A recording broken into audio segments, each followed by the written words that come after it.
Hello दोस्तों, स्वागत है आपका आपके अपने चैनल एसएस स्टोरीज में। तो दोस्तों, आज की कहानी है जब लालच की सीमा पिता की जान से भी बड़ी हुई तो हुआ ऐसा चमत्कार कि बेटों को उनके कर्मों की सजा मिल गई। आज कावेरी जी का करवा चौथ का व्रत था। नई साड़ी पहने 16 श्रृंगार किए कावेरी जी अपने पति विजय शंकर जी का इंतजार कर रही थीं। दोनों बहुएं भी तैयार होकर नीचे आ चुकी थीं। उधर कावेरी जी खिड़की से बाहर झांक झांक कर देखे जा रही थीं कि तभी उन्हें चांद दिखाई दिया। अब कावेरी जी मन ही मन बुदबुदाईं, अब तो चांद भी निकल आया, लेकिन खुद का बिल्कुल भी अता पता ही नहीं है। न जाने कहाँ चले जाते हैं बिना बताए। वह यह सब सोच ही रही थीं कि दोनों बहू और बेटे नीचे आए तो कावेरी जी ने उनसे पूछा कि बच्चों, तुम्हारे पिताजी कहाँ गए हैं, तुम्हें पता है क्या? तब दोनों बेटे और बहुओं ने नाम में सिर हिलाते हुए कहा, हमें तो नहीं पता कहाँ गए हैं पिताजी। कि तभी दरवाजे की बेल बजी।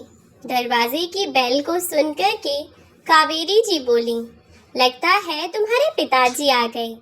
और वह दरवाजा खोलने के लिए भागी। उन्होंने जैसे ही दरवाजा खोला तो सामने उन्हें एक आदमी खड़ा हुआ दिखाई दिया, जिसने पूछा कि क्या विजय शर्मा जी का घर यहीं है? कावेरी जी ने हाँ में गर्दन को हिलाते हुए कहा, जी हाँ, यहीं है, लेकिन आप कौन हैं? कि तभी उस व्यक्ति ने कुछ ऐसा कहा जिसको सुनकर कावेरी जी वहीं के वहीं बेहोश हो गईं। चलिए जानते हैं इसके पीछे की कहानी। सुबह का समय था और तब कावेरी जी अपने मंदिर में बैठकर घर में पूजा कर रही थीं कि छोटी बहू सीढ़ियों से उतरती हुई नीचे आई तो कावेरी जी ने उसको आवाज लगाते हुए कहा, छोटी बहू, बेटा गौरव को नाश्ता करवा देना। मैंने नाश्ता बनाकर रख दिया है और पूजा करने के बाद मैं तुम्हारे बाबूजी को नाश्ता करवा दूंगी। वैसे भी हम लोग तो आज नाश्ता करेंगे नहीं, क्योंकि हम लोगों का तो आज करवा चौथ का व्रत है ना। छोटी बहू ने मुस्कुराते हुए हाँ में गर्दन हिला दी और वहां से चली गई। कि तभी घर की डोरबेल बजी तो कावेरी जी ने अपनी बड़ी बहू को आवाज लगाते हुए कहा, बड़ी बहू, अरे ओ बड़ी बहू। जब उधर से कोई आवाज नहीं आई तो कावेरी जी ने वही बात दोबारा से दोहराई कि उनकी बड़ी बहू अंदर से गुस्से में भरी हुई और चिल्लाती हुई बाहर आई और बोली, बहरी नहीं हूँ मैं, सुनाई देता है मुझे। जो इतना चिल्ला रही हो आप, उतना चिल्लाने की जरूरत नहीं है, समझी? जब देखो तब शोर मचाती ही रहती हैं आप। और इतना कहते हुए बड़ी बहू कनक वहां से चली गई। 2 मिनट बाद बहू आई तो बोली कि कोरियर वाला आया था। और इतना कहकर बड़ी बहू कनक अपने कमरे में चली गई और कावेरी जी भी उठकर रसोई में काम करने के लिए चली गईं। कावेरी जी काम कर ही रही थीं कि उनके पति बाहर से उनको आवाज लगाते हुए आए और बोले, अरे कावेरी, सुनती हो क्या? कहाँ हो? अरे भाई, कितनी देर से आवाज लगा रहा हूँ, कम से कम जवाब तो दे दो। अपने पति विजय शर्मा जी की आवाज सुनकर कावेरी जी रसोई से बाहर झांकती हुई बोली, आ गए आप? कहाँ चले गए थे? मैं आपको कब से ढूंढ रही थी, नाश्ता भी नहीं करके गए। हाथ में नाश्ते की थाल लिए रसोई से बाहर आती हुई कावेरी जी बड़बड़ाई जा रही थी। कितनी बार मना किया है आपसे कि भूखे पेट बाहर मत जाया कीजिए। चलिए आइए और चुपचाप से बैठ कर के नाश्ता कीजिए। अरे भाग्यवान, यह नाश्ता वास्ता मैं तभी करूँगा जब शाम को तुम अपने करवा चौथ का व्रत खोलोगी, तब तुम्हारे साथ ही मैं कुछ खाऊंगा। लेकिन आप समझते क्यों नहीं हैं? अब आपकी वह उम्र नहीं रही है कि आप मेरे साथ भूखे रह सकें। पहले की तरह मेरे लिए भी करवा चौथ का व्रत रख सकें। अब आप थोड़ा सा तो खा लीजिए। तब विजय जी उनके हाथ से खाने की प्लेट लेते हुए बोले, इसको यहाँ रखो और आओ मेरे साथ, मैं तुम्हारे लिए कुछ लेकर आया हूँ, जल्दी चलो। और इतना कहकर नाश्ते की प्लेट टेबल पर रखकर विजय जी कावेरी जी का हाथ पकड़कर उन्हें अपने कमरे में ले गए। उधर उनके दोनों बेटे और बड़ी बहू आपस में बातचीत करने में लगे हुए थे। बड़ा बेटा हाथ में कागज लिए हुए चला जा रहा था और कह रहा था, पता है मुझे, पैसों की वजह से इस बार भी मेरा लोन नहीं मिलेगा मुझे। कि तभी छोटा बेटा भी बोला, भैया पैसों की वजह से तो मेरा खुद का प्रमोशन भी अभी तक अटका हुआ है। कावेरी जी की बड़ी बहू कनक तभी बोली, छोटी मोटी रकम होती तो मैं अपने मायके से ले आती, बात भी पूरे 50 लाख की है। तभी उनका छोटा बेटा बोला, मुझे भी अपने प्रमोशन के लिए 30 लाख रुपए की ज़रूरत है। भैया मैं कहूँ तो आखिर किससे कहूँ। अब उन तीनों की बातें पीछे से छोटी बहू सुन रही थी। वह वहां आकर बोली, एक बात बताइए, पिताजी ने अपने पूरे जीवन में इतना कुछ कमाया है, सारा पैसा इन्होंने कहाँ उड़ा दिया? जाकर उनसे बात तो कीजिए, कुछ पूछिए तो सही। उधर विजय जी अपनी पत्नी कावेरी जी के लिए एक सुंदर सी साड़ी और उनके लिए सारे श्रृंगार का सामान लेकर आए थे, जिसको जब उन्होंने कावेरी जी के हाथ में दिया तो वह उसे देखकर फूले ही नहीं समा रही थी।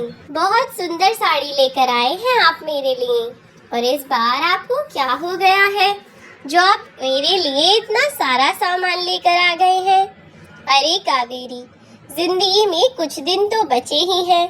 मैं सोच रहा हूँ कि सब कुछ अच्छे से निपट जाए। अच्छा, यह सब बातें छोड़ो, तुम यह बताओ, तुम्हें सारी चीजें पसंद तो आई ना? तो कावेरी जी ने हाँ में गर्दन हिलाते हुए कहा, हाँ मुझे यह सारी चीजें बहुत पसंद आई हैं। अच्छा तो कावेरी एक बात बताओ, यह गौरव और समीर सुबह से कहीं नजर नहीं आ रहे, कहाँ गए हैं दोनों भाई? तब कावेरी जी ने अपने पति से कहा, यही होंगे। एक बात कहूँ मैं आपसे, वह दोनों भी आजकल बहुत ही ज़्यादा उदास रहने लगी हैं। यह बात मैं अच्छे से जानता हूँ कावेरी, लेकिन मैं क्या करूँ? दो नौकरी मिली थी समीर को, एक से एक बढ़िया, लेकिन उसने एक भी नौकरी नहीं की, अपना बिजनेस करना चाहता है। बिजनेस करना अच्छी बात है, लेकिन बिजनेस के लिए पैसा भी तो होना चाहिए ना।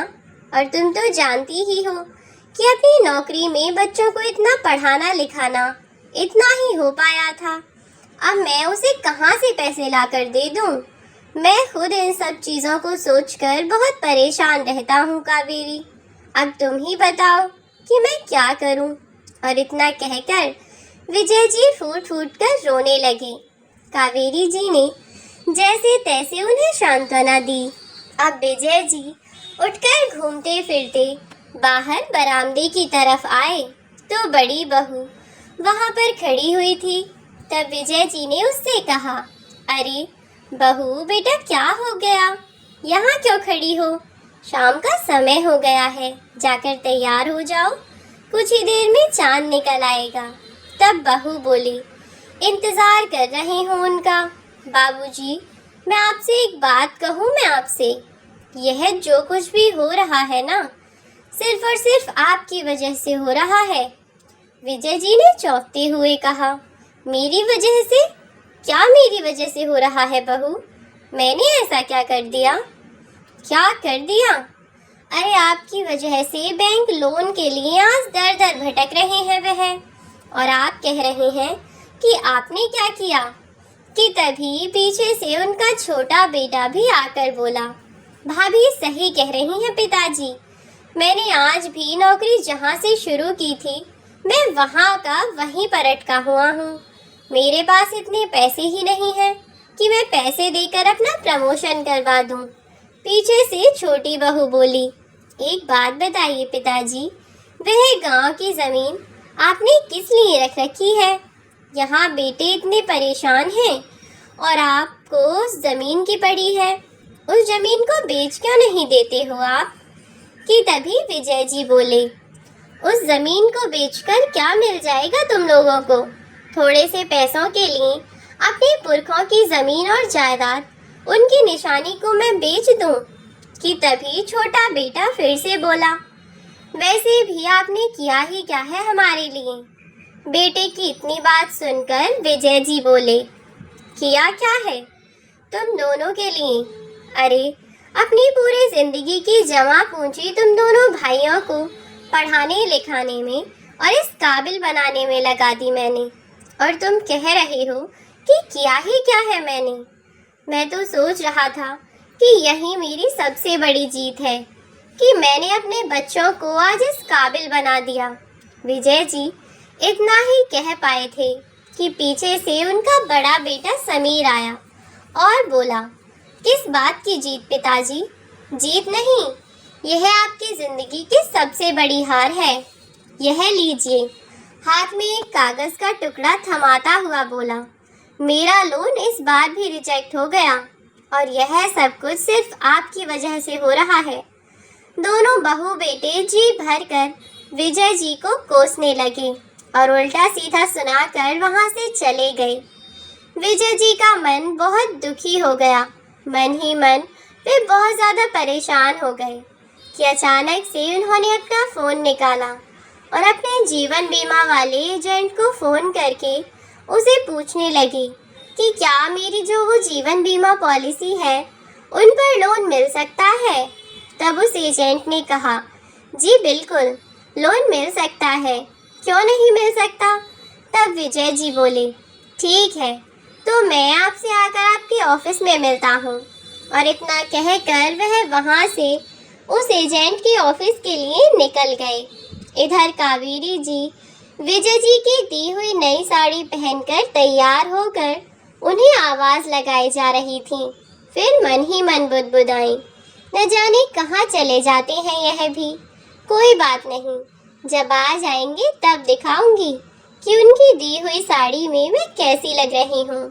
कि तभी घर की डोरबेल बजी और जब कावेरी जी ने दरवाज़ा खोला तो सामने एक पुलिस वाला खड़ा था, जिसने उन्हें बताया कि पुल के पास आज किसी विजय शर्मा जी का किसी अज्ञात वाहन से एक्सीडेंट हो गया और वह स्कूटर के साथ नदी में जा गिरे। पुलिस उनको तलाश कर रही है, लेकिन अभी तक उनकी बॉडी नहीं मिल पाई है। बस इतना सुनते ही कावेरी जी दहाड़ दहाड़ कर रोने लगी और बेहोश हो गईं। विजय जी के बहू और बेटे भी यह सुनकर चौंक गए। 2 दिन बीत चुके थे और विजय शर्मा जी का कोई अता पता नहीं था। 2 दिन बाद इंस्पेक्टर का फोन आया और उसने विजय शर्मा जी के बेटे और उनकी पत्नी को एक शव के मिलने पर उसकी शिनाख्त के लिए बुलाया। कावेरी जी के बड़े बेटे समीर ने जाकर उस शव की शिनाख्त कर दी और कहा कि यह मेरे पिताजी ही हैं। विजय जी की मौत के बाद घर का माहौल कुछ दुख में था, लेकिन सबसे बुरा हाल कावेरी जी का था। बाकी दोनों बहू और बेटों पर कोई खास ज्यादा असर नहीं था। विजय जी की मौत की खबर सुनने के बाद बीमा कंपनी का एजेंट उनके घर आया और उसने कावेरी जी को बताया कि विजय शर्मा जी ने 2 बीमा करवाए थे, जिनमें से एक का क्लेम 75 लाख रुपए का चेक वह कावेरी जी को इस समय देकर चला गया और फिर बाकी के 25 लाख रुपए कुछ दिन बाद देने को कहकर वह चला गया। कावेरी जी चेक को हाथ में लेकर सोच रही थी कि इतने में बड़े बेटे समीर ने उनके हाथ से चेक पर झपट्टा मारा और बोला, माँ अब आप आराम कीजिए, इस चेक को मैं संभाल कर रख देता हूँ। 2 दिन बाद कावेरी जी अपने पोते के साथ बाहर बरामदे में बैठी हुई थी कि तभी उनका बड़ा बेटा समीर रात में एक मिठाई का डिब्बा लेकर आया और आते हुए अपनी माँ से बोला, माँ, यह लो मिठाई खाओ, क्योंकि मैंने अब अपना एक नया ऑफिस खोल लिया है और परसों उसका उद्घाटन है। तब कावेरी जी बोली, बेटा, कुछ पैसे संभाल कर रख लेते तो आगे काम आते। तब कावेरी जी की बड़ी बहू बोली, पैसे रख लेते, पैसे कहाँ से बच जाएंगे माँ जी, बताना जरा। 50 लाख रुपए में उनकी किसी बिजनेसमैन के साथ डील हुई है और 5 लाख रुपए में हम अपने उस नए ऑफिस का उद्घाटन करवाएंगे। उसके बाद 20 लाख रुपए देवर जी के अपने प्रमोशन के लिए भी तो दिए हैं कि तभी छोटा बेटा भी जोर जोर से चिल्लाता हुआ आया और बोला, माँ, मेरा प्रमोशन हो गया, अब हम बेंगलुरु जाकर रहा करेंगे। कंपनी में मुझे जूनियर मैनेजर से मैनेजर बना दिया है। यह लो मिठाई और मुंह मीठा करो। तब बड़ी बहू बोली, बेंगलुरु? तो अब तुम दोनों बेंगलुरु में रहा करोगे क्या? छोटे बहू और बेटे ने हाँ में गर्दन हिलाई तो बड़ी बहू बोली, अच्छा, अगर तुम दोनों बेंगलुरु में रहोगे तो माँ जी किसके साथ रहेंगी? इस बात पर उन दोनों की बोलती बंद हो गई तो कावेरी जी बोली, कोई बात नहीं बेटा, मेरा क्या है, मैं तो बस इस बात से ही खुश हूँ कि तुम्हारे पिताजी जिए भी तो तुम्हारे लिए और मरे भी तो तुम्हारे लिए। वह अपने जीते जी जो काम ना कर सके, उनकी मौत के बाद जो पैसा मिला उससे तुम दोनों ने अपना वह काम किया जो तुम्हें करना था। मेरा क्या है, मैं तो कहीं भी रह लूंगी। इतना कहकर कावेरी जी वहां से उठकर अपने कमरे में चली जाती हैं और उनकी बड़ी बहू कनक मुंह बनाते हुए अपने पति समीर से कहती है, समीर, तुम्हारी माँ भी ना कितना ड्रामा करती हैं। तब समीर अपनी पत्नी कनक से कहता है कि कोई बात नहीं है, जाने दो अब तुम इनको और कल के खाने की तैयारी करो। कल को मैंने बीमा एजेंट को अपने घर पर खाने पर बुलाया है। सब कुछ अच्छा रहा तो कल 25 लाख हमें फिर मिल जाएगा। और फिर इतना कहकर सब अपने अपने कमरों में चले गए। उधर बेचारी कावेरी जी विजय जी की तस्वीर के आगे खड़े होकर हाथ जोड़कर बस रोए जा रही थीं। वह कह रही थी कि क्यों छोड़कर चले गए हो आप मुझको, अब मैं यहाँ किसके सहारे रहूंगी। शाम हो ही चुकी थी। दोनों भाई अब छत पर खड़े होकर शराब पी रहे थे और छोटा भाई बड़े भाई से कह रहा था, भैया, न जाने मुझे क्यों इतना डर लग रहा है। कल को बीमा एजेंट आएगा तो कहीं उसके सामने कुछ पोल पट्टी ना खुल जाए और वह ऑटो वाला किसी को कुछ बता ना दे। तब बड़ा भाई बोला, अरे नहीं नहीं, ऑटो वाला यहाँ है ही नहीं। मैंने तो उसे उसी दिन पैसे देकर कह दिया था कि लंबे समय के लिए यहाँ से गायब हो जाना। लेकिन भैया, फिर भी मुझे डर लग रहा है। छोटे बेटे ने कहा, कहीं किसी को कुछ शक तो नहीं होगा ना भैया? अगर कोई गड़बड़ हो गई तो फिर तो हमें जेल में भी जाना पड़ सकता है ना। तब उसका बड़ा भाई बोला, तू चिंता मत कर। उस दिन जब पापा घर से निकले थे तो मैंने ऑटो वाले को फ़ोन करके बता दिया था कि उसे टक्कर कैसे और किस तरीके से मारनी है, ताकि हम में से किसी पर भी कोई भी शक ना हो। तू बेकार में परेशान हो रहा है, चल अब परेशान मत हो। अगले दिन सुबह दरवाजे की बेल बजी। फिर से जैसे ही बेल बजी, जैसे ही कावेरी जी ने अब गेट खोला तो सामने विजय शर्मा जी खड़े थे। उन्हें एक व्यक्ति साथ लेकर आया था। बातचीत करने पर पता चला कि विजय जी का एक्सीडेंट होने के बाद वह नदी में गिर गए थे और वह उस आदमी को मिल गए थे। और क्योंकि इतने समय से उन्हें अब कुछ भी याद ही नहीं आ रहा था, तो जैसे ही उनकी याददाश्त वापस आई, वैसे ही वह व्यक्ति उन्हें लेकर उनके घर पर आ गया कावेरी जी विजय जी को देखकर फूली ही नहीं समा रही थीं। उन्होंने जल्दी जल्दी से जोर जोर से अपने बेटे और बहुओं को आवाज लगानी शुरू की। समीर, गौरव, देखो तो कौन आया है। जैसे ही दोनों भाई नीचे आए, उन्होंने दरवाजे पर खड़े अपने पिता को देखा तो उनके पैरों के नीचे से जमीन खिसक गई। उन्हें यकीन ही नहीं हो रहा था कि यह जिंदा कैसे हैं। दोनों बेटे और बहुओं के चेहरे एकदम से उतर गए।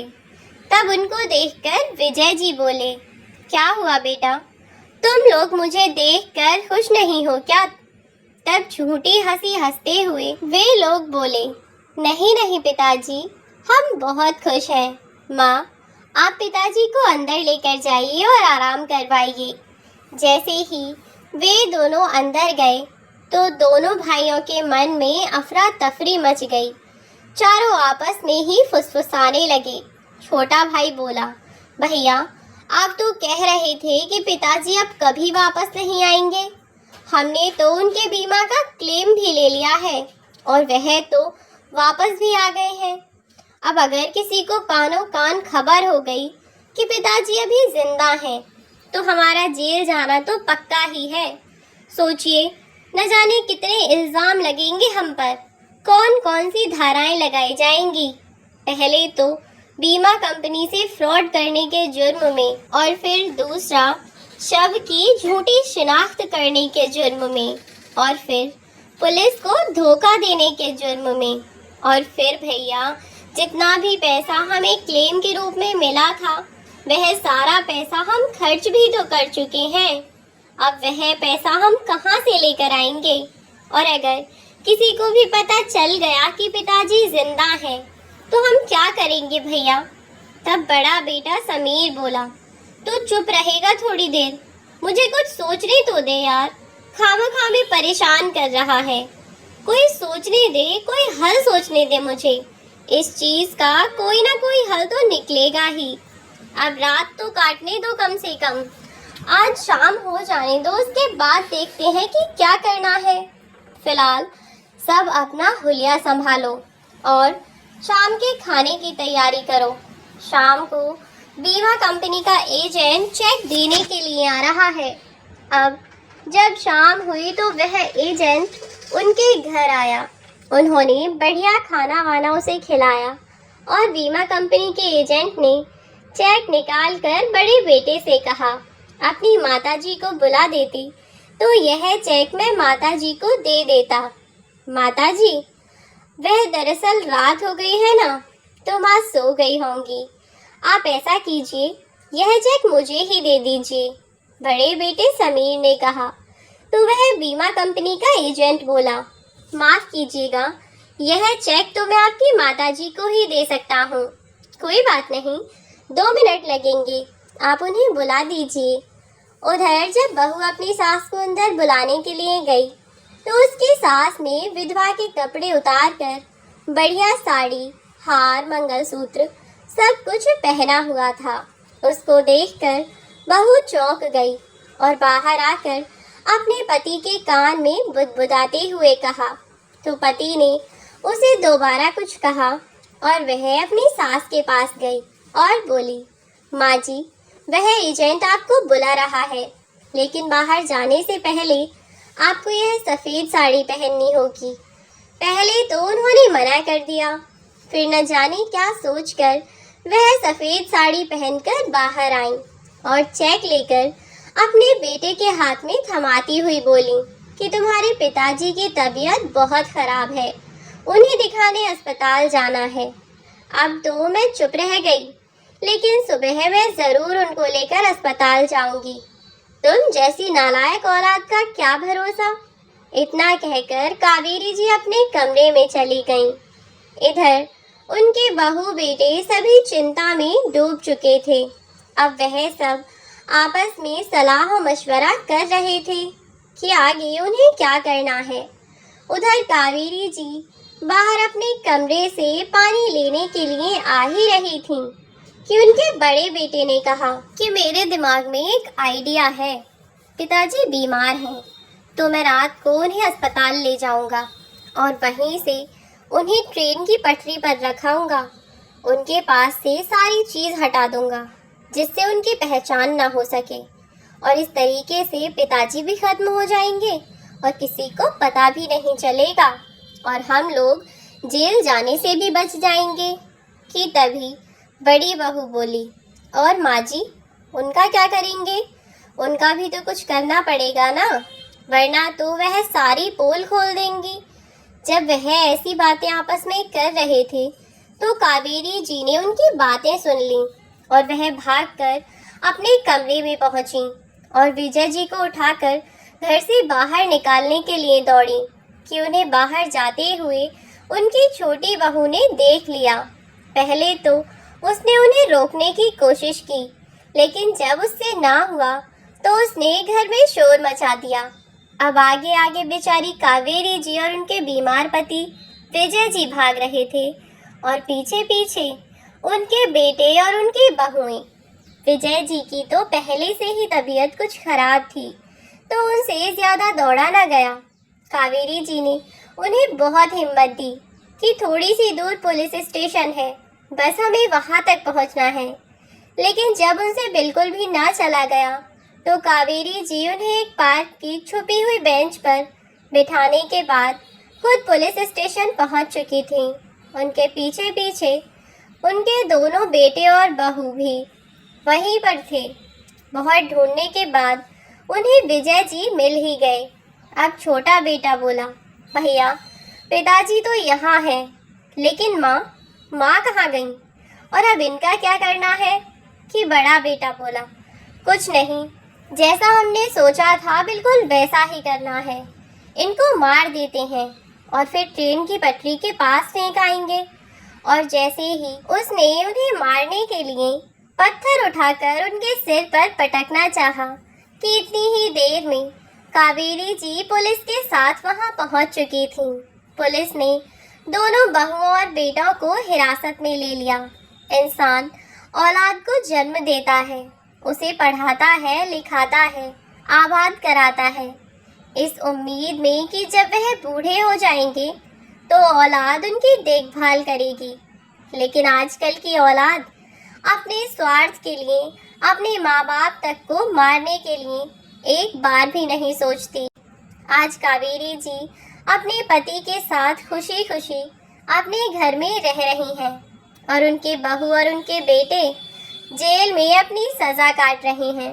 औलाद को प्यार देना एक अलग बात है, लेकिन अपने लिए भी इंसान को ठोस कदम उठाने चाहिए।